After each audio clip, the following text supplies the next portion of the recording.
You may have played poker, but playing poker in Texas is a different animal. This is the Texas Poker Podcast with Tyler and Clint. Hello, this is the Texas Poker Podcast. I'm Tyler. This is Clint. What's up, y'all? And we are back with episode 43. Episode 43. So when we recorded the last episode, I was literally had my backpack and everything packed and heading out your door to Vegas. And I tell you what, it was a lot of fun. It's right now, Vegas is dirt cheap on prices, so if you want to go, you should probably take a look at that. But I will say, I was kind of shocked just to see how strict they were on the mask. Like I say, I'm not going to get political and say whether you should or shouldn't be, but coming from Texas where it's just you play poker without it, I was kind of shocked that, just that was still like a big thing there. Well, what I was going to say to you is, like, whenever we played Texas, whenever the masks were so big thing in Houston, I mean, just how important it is, I think, to have a comfortable mask. Because I have a very comfortable mask, and I mean, it doesn't bother me at all to wear it or not wear it. I mean, I almost don't even know what's on. That was going to be, I mean, my question to you is, what kind of mask did you have to where it was kind of bothering you or at least playing some factor? I think it was like one of those like kind of hospital type masks. I must have got out of my car or something. It's it's not uncomfortable, but it's a tight enough fit that it feels comfortable and like more secure. But then like after 2 to 3 hours, after like maybe about 2 hours, it starts to wear on your ears a little bit. Well, I know you've had the cloth masks before. You had the one from Champions, right? Isn't that one more comfortable than the hospital one? The Champions one was nice, but it was so loose that it felt like it was falling down all the time. So I would say, and I don't even know where the hell it is now anymore, so I'm not sure. Yeah, I need to find one that's a little bit more comfortable, especially if I go back. I'm sure you're going to. But at least they didn't have the plexiglass. That's a big upgrade, at least. Because that made it almost impossible to play, right? Oh, I mean, if it's the plexiglass, I'm just never going back. I mean, you didn't like it. I hated it with a passion.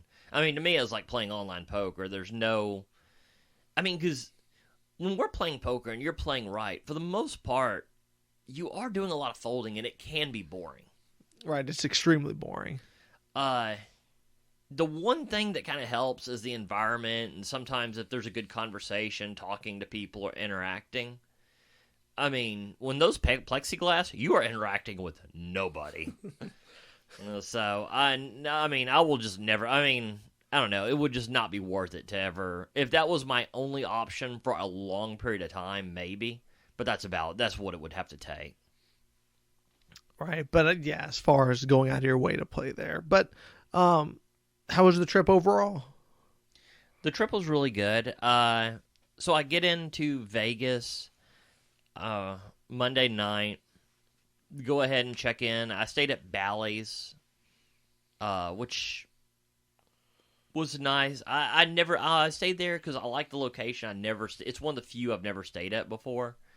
Not a big fan of the casino, but I go ahead and check in there and then go ahead and head to Caesars to do some playing. And I don't always find a really good game at Caesars, but I walked into this game and it wasn't that good because it wasn't very deep stacked, but there were a lot of players who had no idea what they were doing. I mean, barely knew the rules. So, I mean, that really made it a much better game. Yeah, I could definitely see that. But yeah, Caesars is definitely one that limits the buy-in to basically 100 big blinds. Because I remember when I went and played 2-5 over there, it was limited to 100 big blinds. Yeah, 1-3 I believe does the exact same thing.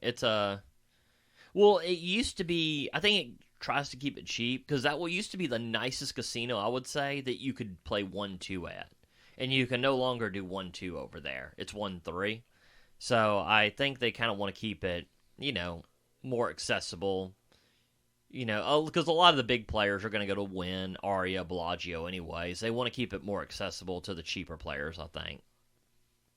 Right. Well, I guess I remember back in the day whenever, I wouldn't buy in that deep, how having people with a lot of chips would kind of annoy me.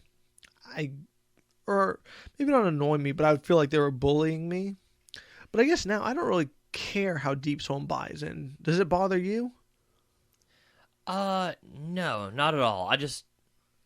I mean, there's a lot of people that be like, well, if you buy in, you're bullying the table or whatever. And my thing is we'll wait for a good hand. If they're either doing, usually when they say that, they're doing this a lot. I'm like, wait for a good hand and go all in when they do that. Yeah, I mean, like when people ask what the table limit is, I always just tell them whatever your bank account allows. I mean, it doesn't matter to me what you buy in for. And a lot of places in Houston are like that. But I know Caesars had a very low maximum buy-in. I can understand how that would kind of maybe appeal to some of the people trying to buy in for 100 big blinds. Well, we look at it different now because it's been profitable for us in the last 2 years. I remember when poker was literally just a hobby. I did not think of anything of making money doing it. In that essence, I would go to Vegas because you could play 1-2, and I could just do my hobby for a lot cheaper. So, I mean, I think it does appeal to a lot of, recreational players just to have cheaper games with lower buy-ins. I mean, because I guess I can kind of see from me and your standpoint, it would be profitable to have somebody who's just trying to bully the table because you just wait for the right hand, you go over the top, and you should be able to print money. But a lot of these people aren't wanting to do that. They're not looking at trying to be a profit. They're looking at wanting to see a lot of flops and have a good time. So it's hard to look at it from two different perspectives, but I guess I kind of see it. Well, no, because I was just saying, because I kind of remember it from that perspective, but now I don't even really. I remember I used to not like it just because I remember always being put in a position to where I'd have to play for all my chips just because I felt like they had a lot of chips. Oh, yeah. No, I mean, you are in that position a lot. I mean, that's 100% true. But, yeah, kind of interesting. But, all right, so how did Caesars end up for you? Caesars ended up really good. It was a really, like I say, a very easy recreational table. Let me see if there's any. Like, I got 2 notes from the session. One was kind of interesting. I have ace-4 of spades. I make it 15, get 2 callers. Flop 10-6-4 with 1 spade. Someone donk leads into me for 20. I make a call. I mean, I've got the backdoor flush draw. I've got equity in the 4. I mean, a 4 makes a trip and trips, and I can hit 2 pair with the ace. And the other player calls. The turn is a 4, so I hit trips instantly. The player bets 40. I go ahead and just put in a call, and the other player folds. The river's a 6. The player jams, and I snap it off. I mean, I'm not just calling that turn to fold any river. And he has 2-2 for what was he was kind of a younger guy, and I think wanting to kind of prove he could bluff and all that. So he has 2-2 for an underpair to the board. For 2-2. So this is a pretty. So as you can tell, this is a pretty good game. I end up cashing out for about $350 profit. It was actually a really good game, but I was still pretty damn tired. We worked long hours on the weekend, and I was ready to go ahead and call it after that. So the next day, I go to Aria. So Aria, I would say almost as much as everybody likes playing there, I think consistently has the worst games that I've seen. Yeah, I remember I didn't even go there just last time because everyone was talking about that, how a lot of grinders tend to end up there.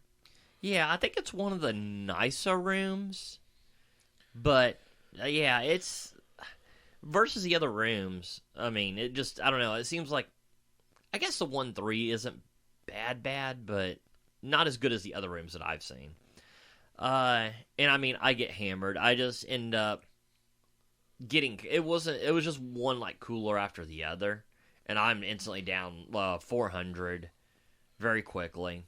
And then it was one of those ones where I crawl my way back to get a very slight profit of $45, but I was so happy to get back to even with a little bit of profit.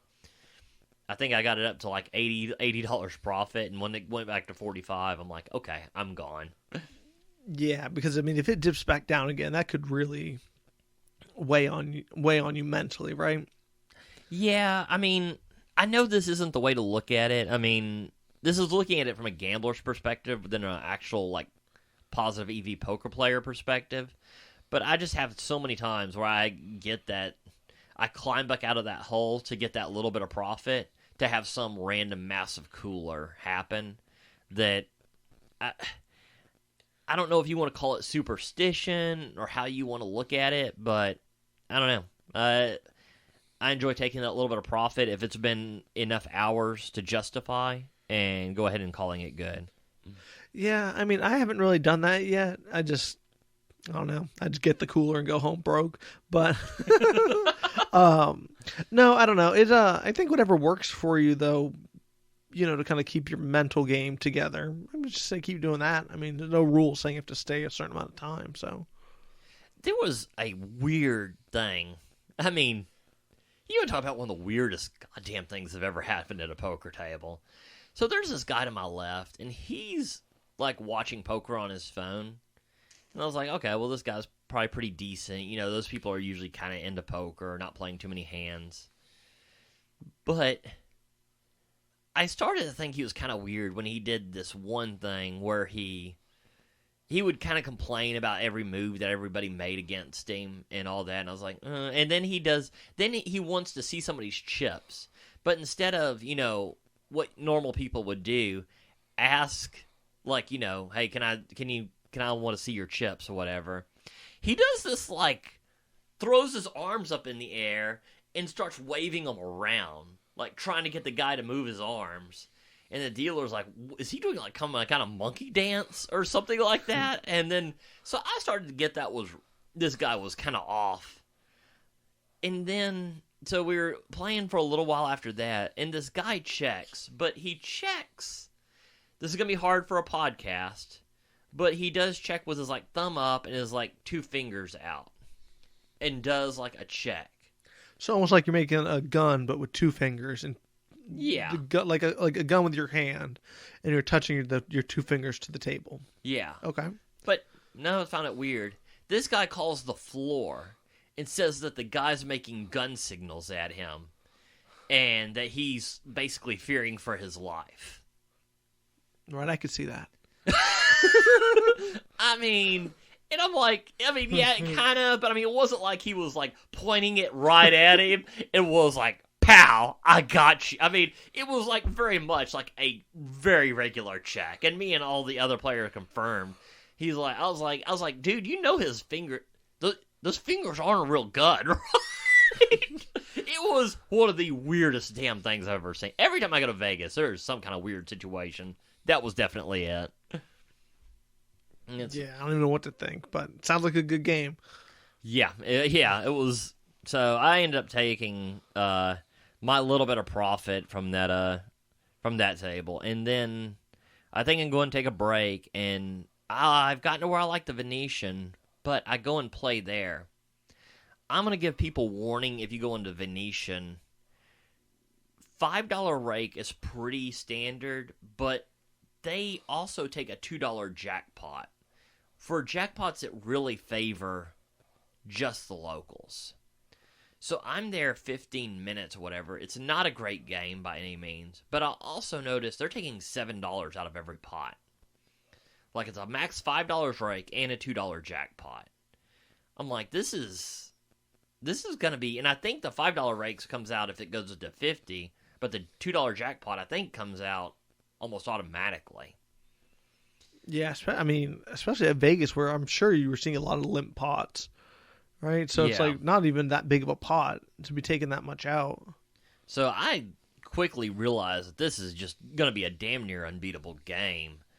And I like the Venetian, but if you are going to rake it that hard, I don't mind if it comes out of like the jackpot. Like Golden Nugget takes money out for the jackpots, but it's a lot of stuff like quads, you get a jackpot, any type of straight flush. So it's stuff you'll eventually see. So, But I think Venetian, it was like a bunch of of it goes to like free rolls for the locals and stuff like that. And I was like, I can't be doing this. So after about 15 minutes, I go ahead and just get my chip. I get I'm dead even, and I'm like, let me just call this a wash.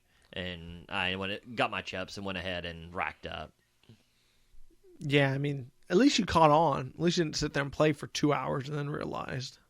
That's true. That's a good point. Yeah, it was So we'll and then I end up going to the win, which was by far the most fun and best game I have been at. I mean, it's always great when you walk up to the table and everybody's doing a round of shots together. Wow. I mean, I guess this was the 2-5? No, this was 1-3. Oh. Tyler's like, this is a great 5-10 game. Yeah. But, I mean, it was a blast. It was everybody at the table was very cool. And then there's like 2 or 3 that weren't really doing the shots, that were trying to actually play right, but they were kind of inexperienced. And then there was one drunk guy who, I mean, just handing money away. Clint's like, I was that drunk guy. It's and then sure enough, they're like, they do another round. They're like, do you want to do a shot? I'm like, yeah, sure. I'm like, I'm not going to be that guy who, tries to make the table more serious. This is one of those things that I feel like every time I want to keep this atmosphere going. Yeah, no, absolutely. I mean, especially like in a game like that. I mean, yeah, as much trying to keep the game as fun as possible definitely lends to a better game. I think you actually make a killing in this game, though. Because, I was profitable, but there were a couple, people really hitting at it for large pots that, I mean, I was having to call, $250 for, top pair, which, I mean, $300. And, I mean, it's something I don't really like to do that much. I want it to be a bigger hand if I'm going to do that. But it took me a minute, and I let a couple hands go that I was probably good on. Whereas you're better at these light calls than I am. So I think you just mop up in this game. It was profitable for me, but like I say, I think I had to loosen up a lot. I mean, a lot in this game. It's funny. I'm quote unquote better at these loose calls, which also have led to my demise. This is a table where I think it helps out.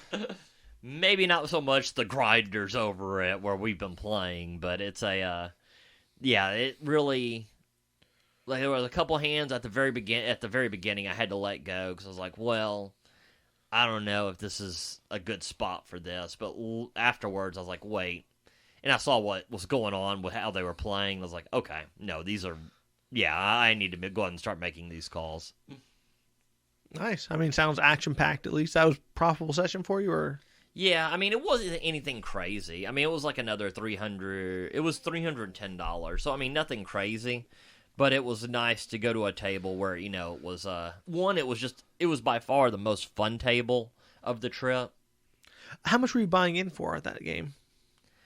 I think it was only $300. I don't know, man. Whenever you say it's not that much, I look at it as buy-ins. Anytime I gain a buy-in, I consider that a very successful time out. Yeah, I guess so. I guess I mean it wasn't anything crazy. Yeah. I consider crazy maybe $1,000 profit and more. Gotcha. Yeah, no, I was just, for me, whenever when I consider a session good or bad, if I make a buy-in, that's a pretty good session, I would say. And then, 2 buy-ins is, really good. And then, anything other than that is pretty crazy.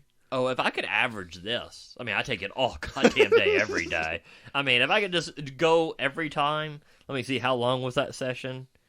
I got there at 2:30 in the morning and played till 8.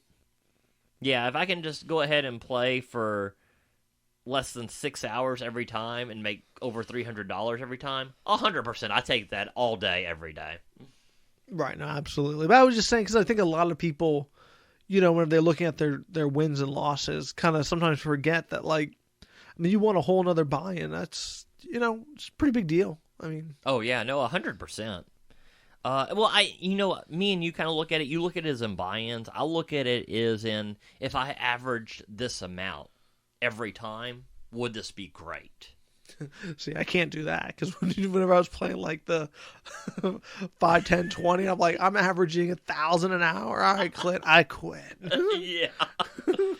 So that only to me is like a good session. Like if I would, I mean, even if it's only $200. Well, if I'm going to make $200 every time, I'd be fine with that. Right. Now, obviously, you're not. You're going to have losing. I mean, you're going to have bigger winning sessions, and you're going to have sessions that are you're just destined to lose. But like I say, if I'm on average, I'm usually pretty happy with it. So that was but yeah, I will say this. I mean, you want to talk about Wynn being kind of my favorite poker room. If anything will solidify it, that will, because I mean, that's several times I've gone there where it was just the nicest poker room and the most enjoyable game. Yeah, I mean, like I said before, last time I went, I did not play like the game I was at started off shorthanded, then ended up being a big game, but it was okay. Yeah. Let me see. That next day, I ended up going to a whole bunch of different casinos just to kind of. I like the variety. I go to Golden Nugget, which was another. Like, I enjoy it because outside of, if you like the fun bonuses and stuff like that, like if you hit quads, you get something. Straight flush. If you get like a royal flush of hearts, it was like $3,000. You either have to go off the strip or to downtown. And off the strip, you're taking an Uber everywhere. Downtown, at least you can take the Deuce bus and save a little bit.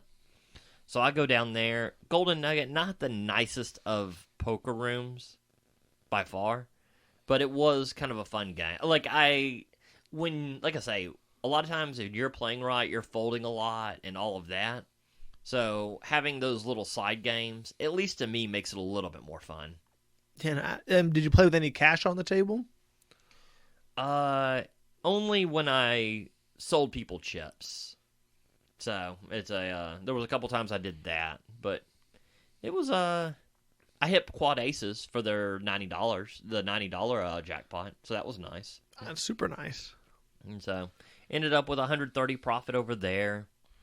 The last day, I go to the Orleans off the strip. I sit down at cash and I was only there for like an hour and ended up over $300. And actually, I was up over like $500 profit at one point. It went down a lot. But I hit a set to somebody's overpair, and did that where I call, and then donk lead the river, which is a line you're really not supposed to do, but I just find it very profitable. And she called. It was a 4-liner to a straight, and I think it looked like I was trying to get her off of something, so I think it made it even more profitable. And then I hit an open-ender on the turn to a set, so that was obviously profitable. Very nice. So, and that was pretty much the trip. I went and did the tournament, did nothing there, and came back and lost like $83 back in cash. But it was interesting. It was the first time I'd gone to Vegas and just on a solo trip. And I will say, it was still pretty fun. Did you ever swing by the Luxor to go look at the casino and walk around? I know you said you were thinking about that. I always like going by there, and I think it's so cool. This trip just did not get the chance. I didn't get it being a 3-day trip versus like my normal 7-day trip. I didn't do a lot of things that I normally do just to kill time, like the Luxor, go around, look at their the video game place. I didn't go to the Pinball Hall of Fame, which I usually go to when I'm in Vegas. It being such a quick trip, I think it was kind of a different. Oh, and I will say to anybody listening, if you travel a lot for poker, get the TSA pre-check or the clear.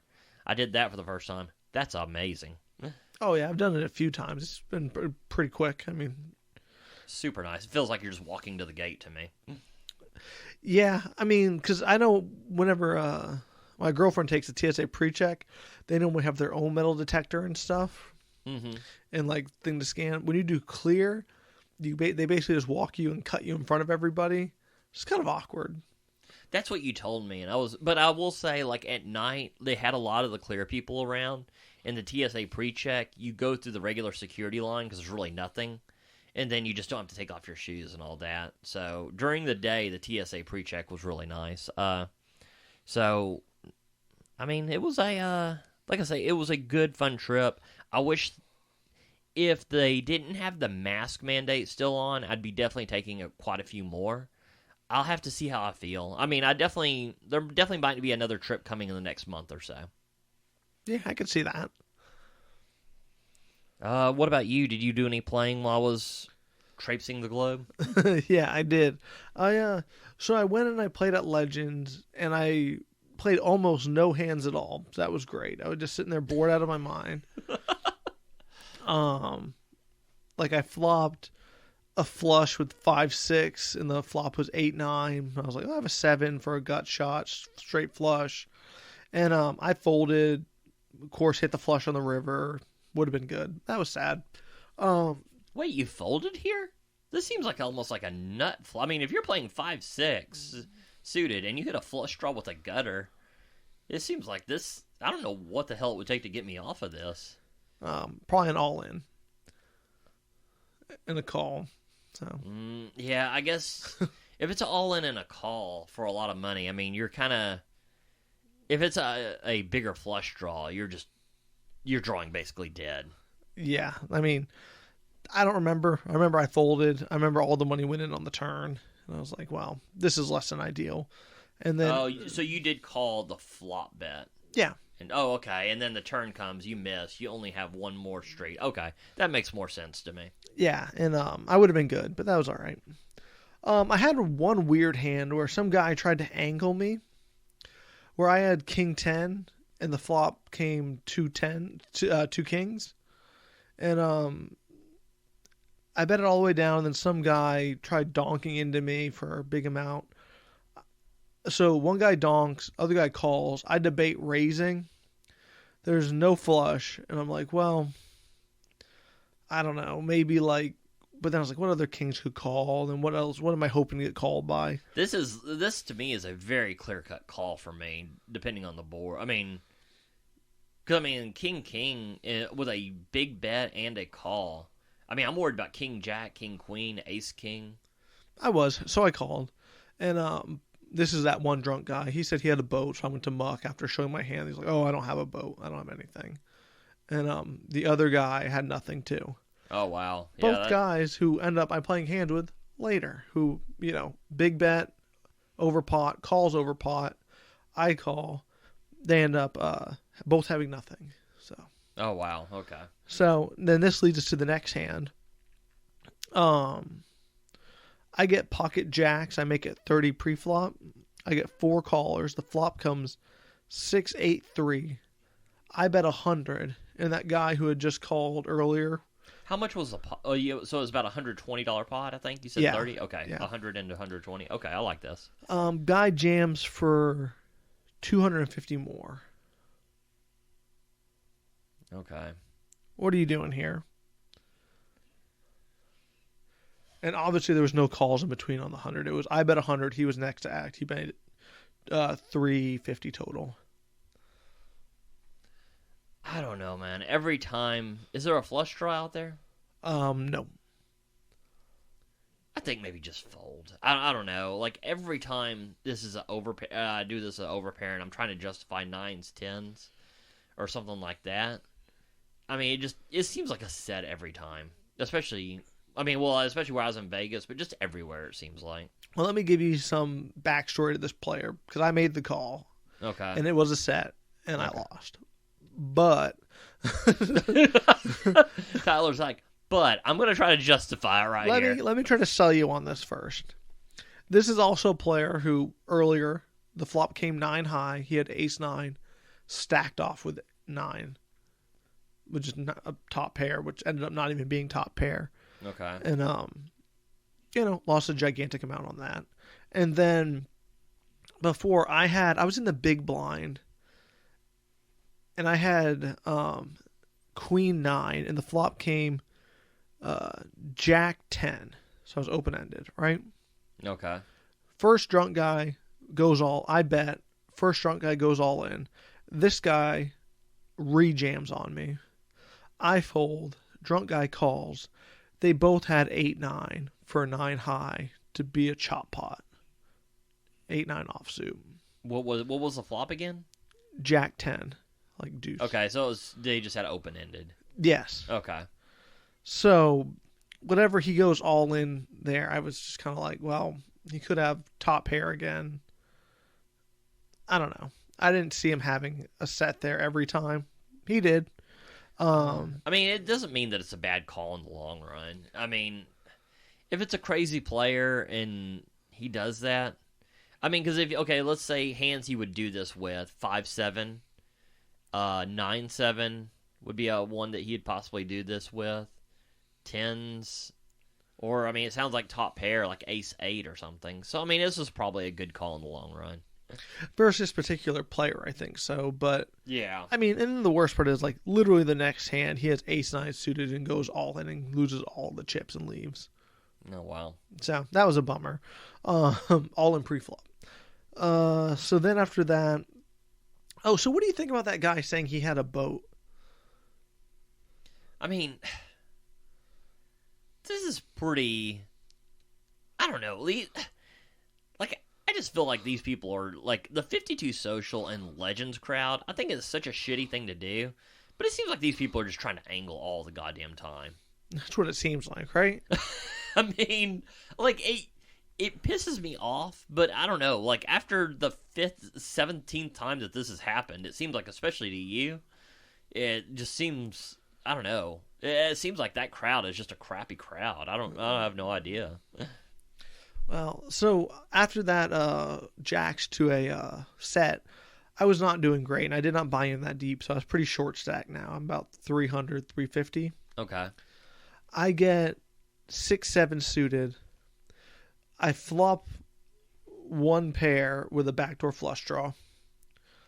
I turn the other pair. So someone bets into me. I call. Heads up. I turn 2 pair. But the 2 pair, it brings 10-8 would have been a straight. Okay. But, I mean, it was also a gut shot, you know? What was the flop? I mean, I am really lost here. I mean, once I tell you the rest of the story, I mean, you'll understand why I didn't jot it down. Okay. But it was basically, let me think. So if 8-10 was a straight, so it was 6, 7, 9. So it would have been 6-9, 6-9 like low card. Okay. And then with that backdoor flush draw, I turned 2 pair. But then the board was. So 6, 7, 9 would make you 2 pair with a straight being 8-10. Yes, right? that was it. Okay. So then she bets. I re-raise pretty big because there was a flush draw available now. Okay. She then re-jams. But I mean, for me, it's kind of like. Well, no, I think I jammed on her, actually. She bet. I raised. Oh, yeah. So I basically committed myself. She jams all in, which is just a easy call for me because all my chips are basically. I mean, it's like $80 more now at this point. Okay. I call. She turns over 10-8 offsuit for the drilled gut shot. I'm like, ooh. And then river, a 7 for a boat. Oh, God. So I'm collecting these chips, right? I look down, I have ace king. Okay. The very next hand. The chips aren't even stacked yet. Gotcha. It goes like 20, call. I bump it up to 75. The drunk guy to my left who can't put sentences together tries to call the 20. He puts a chip in, realizes it's 75, and then was like, oh, okay. So then puts in 75, right? Okay. One other guy calls. The flop comes ace 4 deuce rainbow. Checks to me, obviously. I'm like, well, whatever I'm against, I should be way ahead here, right? Yes. There's not a lot. I mean, we're looking at, you have dominated aces that you're way ahead of. You're having, undercards That I mean can hit a pair. Yeah, you should be way ahead here. So odd. So it's weird. After like 5 episodes ago, I was like, "You slow plays is what you get." But I check. Cause I'm thinking should have everyone in pretty bad shape here. Okay, yeah. That's what I was thinking, and then I was going to hammer the turn and just take it down. Hopefully. So there's two other players in this pot. Yes. Okay, I got you. The turn is a 10, bringing in a flush draw. I bet 250. Then I get jammed on by the drunk guy for 500 more. God almighty. Yeah. So I'm like, well, I mean, he didn't mean to call the 75. Did he just hit ace 10? And I was like, well, I mean, I have that blocked with ace king. And then I was like, could he be trying to bluff with, I mean, I saw him put all the money in with nothing before. Could this be like a low pair and a flush draw? You're thinking maybe ace queen, ace jack. Could easily see any of that. I mean, obviously ace 10 is your main concern. Right. And then he had already said earlier that if he has ace jack, he's never folding when he flops an ace. Because he was blown away that somebody laid down ace jack to ace queen. And he's like, so I don't know. And I mean, I was like, well, I don't know. So so what do you do here? I mean, I hate getting the money in for, nearly 300 big blinds with just one pair. I mean, against this particular player,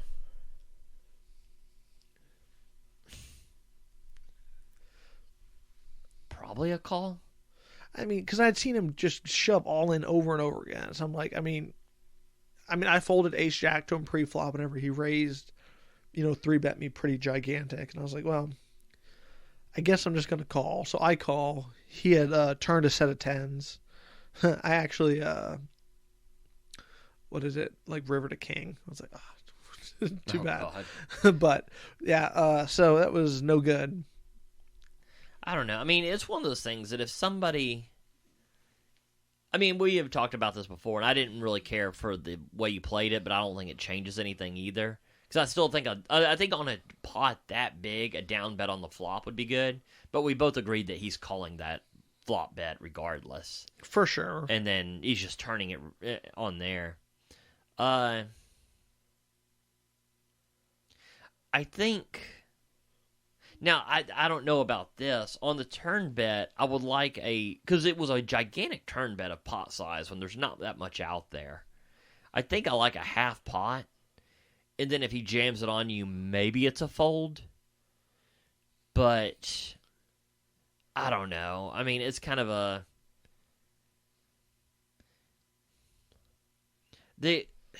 When you're playing against these guys, the variance is just so off the charts. Well, I mean, here's the other thing is, I'm against the two guys I want to be against. That's why you size up, because they never fold. Right. But, I mean, Yeah, it's... Yeah, I mean, I don't know. If the craziest, drunkest guy at the table hits 2 outers on you, it's not going to be a good night for you. Right? Because, I mean, like we said, maybe, if in a normal situation against a normal player, that would be a fold. Oh, a normal player, this is, I think, a fold almost all day. There's not that many draws out there. I mean... Because, I mean, just most players aren't putting almost $1,000 in there with ace-queen. I mean, ace not even best kicker. I mean, if that's what you're hoping for from a normal player, not going to happen very often. I mean, you're going to find yourself getting stacked for, $800, way more than you find yourself ahead. But when it's a crazy drunk guy, yeah, I mean, obviously you have to adjust your range. It's just a matter of how much. Well, I just had a hard time just because, I mean... You just keep going all in over and over again. I mean, is this the luckiest player alive to my left? I mean, did I just pick the wrong seat? Yeah. I mean, can you just keep going all in on everyone over and over again? You can. I mean, like... This man has proved it. Well, no, but then, I mean, like, then when he gets called, just have 9 high. I mean, I don't know. Yeah. I mean, like I say, when you're up against that player and that player hits a 2-outer, I'm not sure what you... I mean, you're just kind of in a... I mean, just not great. I mean, if it's a normal player, it's ace-king's very strong here. And when you check the flop and showing weakness, I mean, you're checking that flop to disguise your hand. Even a normal I will say even a normal player, this becomes difficult because when you check the flop, now all of a sudden they feel like you don't have an ace. They could actually be making a move here. With like 9-10 or something, but yeah. Yeah, it's a. I mean, I don't think they do, but yeah, I mean, I don't know. Once you do that, you kind of are committing yourself to having to call some of these bluffs, right? I mean, that's the point, right? When Yeah. you do that, you're trying to induce. I mean, you have to be aware of what you're inducing, right? Yeah, because I mean, if you're trying to, fake like you don't have an ace, and then when somebody puts you to the test, I mean, if there's a way to get ace queen to kind of commit to that, that would be the way, right? I mean, that was the plan. Yeah. All good plans, come to an end. Well, I mean, if people hit 2-outers, I mean, you could plan all day, every day. It's not going to help. Here's what your plan should be: to be the guy hitting 2-outers. Right? So I don't know, man. It's it's very hard because I mean we talked about this before, and I'm like, when you're trying to analyze like reasonable play, but it's against kind of unreasonable players, it's very hard to do. I mean, I think those are just kind of stuff where those are situations where you just, right. I mean, like we always said, I mean that's just like adjusting it and stuff, or adjusting your range versus who you're playing against. So, I mean, but then you said you also came and, I mean, that was basically all I played this week. It was a pretty long session, actually. I mean, I only had three or four hands of note. Those were them. They were not that great of notes. I mean, they were good notes. It was just not what I wanted to report back, but I can see that. So I did play one other session. I went to 101. I've been trying to give them some business to, if you're a good poker room and I think you run it well, I'm going to try to give you business. Well, but here's the other thing, too, is we need them to have business because we already saw what it was like when Legends was the only one in town. Well, yeah, everybody at Legends was... The people in the poker community sometimes just throw me, man, because they were complaining about the prices that Legends started charging. I'm like, well, when y'all only went to one place and in the other place that was competition shut down, what did you think was going to happen? Yeah, so I mean, 100%. So people have to kind of realize that if you don't kind of spread your business around, I mean, we always say like one player doesn't make that big of a difference, but if everyone starts doing it a little bit, yeah, it's a.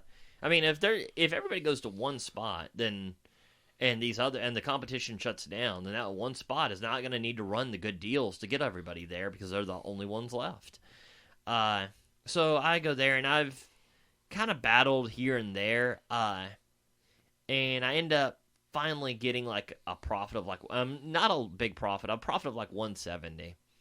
And like I've already said, like I always look at it as average. If I average this every day, that's pretty good. So I'm thinking of leaving. It's Omaha Bomb Pot. So they deal me in. I'll look at it. I have pocket aces. Flop is ace 6-7 on one board. It's a bunch of Broadway cards, not an ace on the other board. So I've got an overpair on one and the nuts on the other. One guy goes all in for 100. Another guy calls. I'm like, can I get all my chips in on this deal? And they count. And they're like, well, like 450. And I'm like, okay, well, sounds good. Well, I put a stack out. And they're like, well, you didn't say pot. So that's a call. How big was the stack you put out there? I mean, they were stacks of 100. So I guess, I thought, okay, sounds good. I mean, I don't know. I thought that was kind of verbal. I mean, I always verbalize it. I guess it's a gray area. If somebody were doing this in mind, and I realize that that's exactly what they meant, and someone says 450, and they're like, okay, I don't know. I would have let it go, but I'm not going to sit there and argue in a gray area. And I was like, okay, fine. I'll just... So you slid out $100 after saying, okay, sounds good. Right. I don't know, man. If there was ever a time to call the floor over. I mean, I know it doesn't, but I just mean just for clarification maybe, but. Yeah, I mean, I probably should have called the floor, but, I've got the nuts, and I was like, well, and then the guy's like, well, he's all in, so you can just check it down. I'm like, it's going all in on the turn. Oh, well, that sounds good. So, and you could tell there's a lot of people that want to call behind me, but they know what's about to happen. And I'm like, so everybody folds. The turn is a deuce, making none of the straights that were available on the top board, so I still have the complete nuts. I turn a set of aces on the other, but now there's 4 Broadway cards out there. He checks to me. I go all in, just like I said. Well, I think I could get 360 in there or something. I put the max out. Right, pot. Yeah, it's he calls, and I'm like, it's 6-7 on the board. I'm like, oh God, please don't be a 10 that makes the open-ended straight. Please don't be a 3 that makes the open-ended straight. I'm like, just pair the board on both. And sure enough, 7 comes that pairs the board. I'm thinking, thank you, sweet Jesus.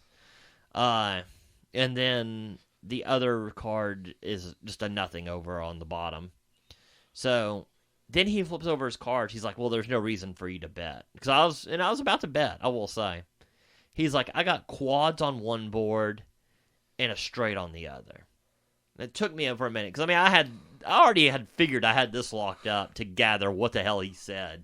Right, because didn't he say, like, I have everything locked up or something? Yeah, he's like, I have everything on every board. And I'm like, huh? And I'm like, because, I got pretty close to nuts here. And then he shows, and he hit quad 7s to hit a 1-outer on the top board and has the nut straight on the bottom board. And, I don't know, man. Like, I'm not on a downswing anymore, but, 1 out in the goddamn deck, and he finds it? I was pretty tilted after that. Yeah, pretty bummed. Yeah, that 1-outers, that'll do it to you.